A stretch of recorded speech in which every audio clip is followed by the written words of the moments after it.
pour les Parisiennes qui auront été sérieuses cet après-midi. Et seulement 2 minutes de temps additionnel pour cette fin de match avant les vacances. Enfin les vacances, pas pour beaucoup. Et la trêve internationale en tout cas. La trêve du championnat et des compétitions domestiques. Il reste encore malgré tout 2 minutes donc. Et peut-être les Guingampaises pour essayer de sauver l'honneur avec Bandari qui s'appuie sur Touris et essaye de remettre à l'internationale népalaise. Mais la passe n'est pas bonne. Et phaser pour Karchaoui. Énième accélération de Sakina Karchaoui. Quel coffre, quel volume de jeu de l'internationale française. Et puis elle aime bien venir à l'intérieur parce qu'elle touche des ballons. On sent que c'est une joueuse de foot. Elle aime avoir le ballon dans les pieds, elle ne supporte pas ne pas le toucher. Peut-être qu'elle aurait aimé être numéro 10, qui sait, on ne sait pas, on lui demandera. En tout cas, c'est une très bonne pistonne. Hein. Je pense qu'à ce poste-là, elle fait partie des meilleures joueuses de France, ça c'est sûr. De France, c'est sûr. Et voire même d'Europe, et si ça ne peut pas dire du monde. Je pense qu'on peut se mouiller et dire d'Europe et du monde. Attention, la passe en profondeur est bien coupée par Maïwen Renard. La malheureuse, hein, on rappelle, qui a marqué contre son camp. Le 4e but de cette partie. Martens.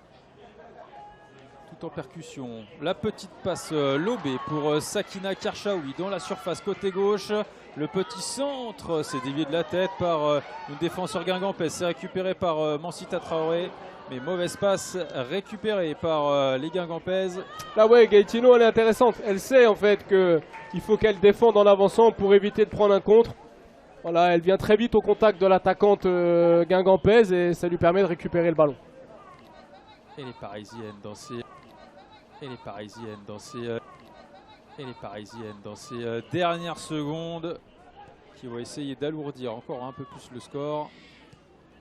Martens pour Gueyoro, c'est bien joué. Et le hors-jeu. Elle est signalée en position de hors-jeu. Mansita Traoré sur cette combinaison. Et c'est terminé ici au campus PSG. Et victoire sans trembler, sérieux du Paris Saint-Germain. 5-0. Une ouverture du score d'Elisa De Almeida dès la 3e minute. Ensuite un 2e but de Tabitha Chawinga, un 3e but de Grace Gueyoro, un but contre son camp de Maïwen Renard et un doublé de Grace Gueyoro. Sylvain, on va revoir les buts. Je vous laisse en tout cas résumer cette partie face à ces Guingampaises qui ont été valeureuses, mais il y avait un monde d'écart cet après-midi entre les deux équipes. On a surtout eu effectivement, Florent, vous l'avez dit hein, tout au long du commentaire, une équipe de Paris très sérieuse, très concernée, qui n'avait pas la tête ailleurs, qui termine son marathon un petit peu de ces 11 matchs, qui n'en a pas perdu un manifestement, si j'ai pas fait d'erreur dans les calculs, et qui est en capacité ce soir d'en mettre 5 à Guingamp. Guingamp qui a été une équipe valeureuse, qui avait un plan de jeu très clair, qui était d'être le plus solide possible défensivement en essayant de protéger l'axe du terrain et éviter justement des combinaisons à l'intérieur avec Baltimore. Malheureusement, dès les premières minutes, elles ont manqué d'agressivité sur coup de pied arrêté. Elles ont très vite encaissé, elles ont réussi à stabiliser encore pendant 20-25 minutes. Et derrière, le seul ballon qui a été mis derrière la ligne de pression des milieux de terrain